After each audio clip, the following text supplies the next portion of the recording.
ఓం నమః శివాయ. ఓం నమో నారాయణాయ. ఓం శ్రీ నరదృష్టి నివారణ కాళభైరవాయ నమో నమః. ఓం దాశరథాయ విద్మహే సీతావల్లభాయ ధీమహి తన్నో శ్రీరామచంద్ర ప్రచోదయాతు. హరి ఓం. మా ఛానల్కి స్వాగతం. చూస్తున్న వీక్షకులకు ప్రేక్షకులకు ప్రియ కాళ భైరవ భగవద్బంధులకి స్వాగతం పలుకుతూ మమ్మల్ని ఎంతగానో ఆదరిస్తూ ఉండబడినటువంటి ప్రియ సోదరీ మణులు అందరికీ కూడా సనాతన ధర్మ వీక్షకులకు సంరక్షకులకు శ్రీరామనవమి పండగ శుభాకాంక్షలు. అందరము రామనామాన్ని జపింపచేద్దాం, ధర్మాన్ని కాపాడుకుందాం, ధర్మబద్ధమైన జీవితాన్ని పొందుదాం. అయోధ్యలో రామ విగ్రహ ప్రతిష్ఠ అయిన తర్వాత మొట్టమొదటిసారిగా జరుగుతూ ఉండబడినటువంటి శ్రీరామనవమి కనుక రాబోయే కాలంలో మనం అందరము కూడా అయోధ్య వెళ్దాం, రాముని దర్శిద్దాం, రామతత్వాన్ని మనము తెలుసుకుందాం. 16వ తారీఖు 4వ నెల 2024 నుండి 30/4/2024 వరకు పుట్టినటువంటి వారందరికీ కూడా ముందస్తుగా జన్మదిన శుభాకాంక్షలు.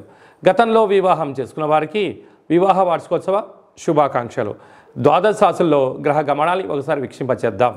మేషరాశిలో రవి మరియు గురు సంచార స్థితి, కన్యరాశిలో కేతు సంచార స్థితి, కుంభరాశిలో కుజుడు మరియు శని సంచార స్థితి, మీనరాశిలో బుధుడు శుక్రుడు మరియు రాహు సంచార స్థితితో ద్వాదశ రాశుల్లో గ్రహ గమనాలు ఈ విధంగా ఉన్నాయి. తులారాశి వారు చైత్రమాస పూర్ణిమ సందర్భంగా ఎలాంటి విధులను పాటించాలో ఈ వీడియోలో సవివరంగా సంపూర్ణంగా తెలుసుకుందాం. తులారాశిలో ఏ నక్షత్రాలు వస్తాయనగా చిత్తా నక్షత్రంలోని 3వ పాదం 4వ పాదం, స్వాతి నక్షత్రంలోని 4 పాదాలు, విశాఖ నక్షత్రంలోని 1, 2, 3 పాదం కలిపితే తులారాశి. చాలామందికి పుట్టినటువంటి కాల సమయంలో డేట్ ఆఫ్ బర్త్లో లేనటువంటి కారణం వలన పేరు యొక్క మొదటి అక్షరాన్ని అనుసరిస్తూ ఆ రాశిని తెలుసుకునే ప్రయత్నం చేద్దాం. రా, రి, శ్రీ, రు, రే, రో, తా, తి, తు, తే అక్షరాల వాడు తులారాశి జాతకులే. తులారాశి యొక్క అధిపతి శుక్రుడు.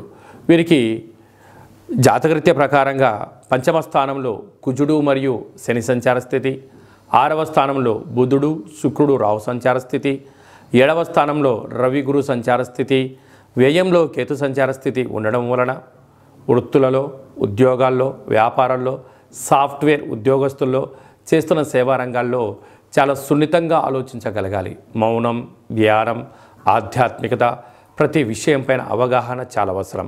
తొందరపాటు నిర్ణయాలకు ఇది సరైన సమయం కాదు అని చెప్పి గమనించాలి.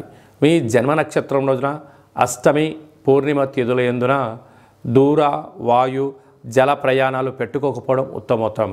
అనవసర ప్రయాణాలు, ఖర్చులు పెరగడం, ఆవేశాలకు వెళ్ళడం, ఆర్భాటాలకు వెళ్ళడం, విందులు వినోదాల్లో పాల్గొనే పరిస్థితి చాలా అధికంగా ఉంటుంది. ఇలాంటి కాల సమయంలో అధికమైన ఖర్చులు పొంచి ఉన్నాయి కనుక వాటిని మనం నివారించగలగాలి అన్నట్లయితే ఒక తెలుపు రంగు క్లాత్లో నవధాన్యాలను మూటకట్టి ఆవు నీతితో దీపం వెలిగించి దిష్టి తీసి ప్రవహించే నీటిలో వేయడంలో కానీ, లేకుంటే తెల్లజిల్లెడ వృక్షం మొదల్లో వేయడం కానీ ఆవుకు ఏర్పాటు చేయడం వలన ఆయువృద్ధి, ధనవృద్ధి కలుగుతుంది. సాఫ్ట్వేర్ రంగం వారు, హార్డ్వేర్ రంగం వారు, చేతి వృత్తుల వాళ్ళు, వ్యవసాయ సోదరీమణులు, గృహ భవన నిర్మాణ కార్యక్రమం చేసే వారికి చాలా మంచి కాలం ఉందని చెప్పి గమనించాలి.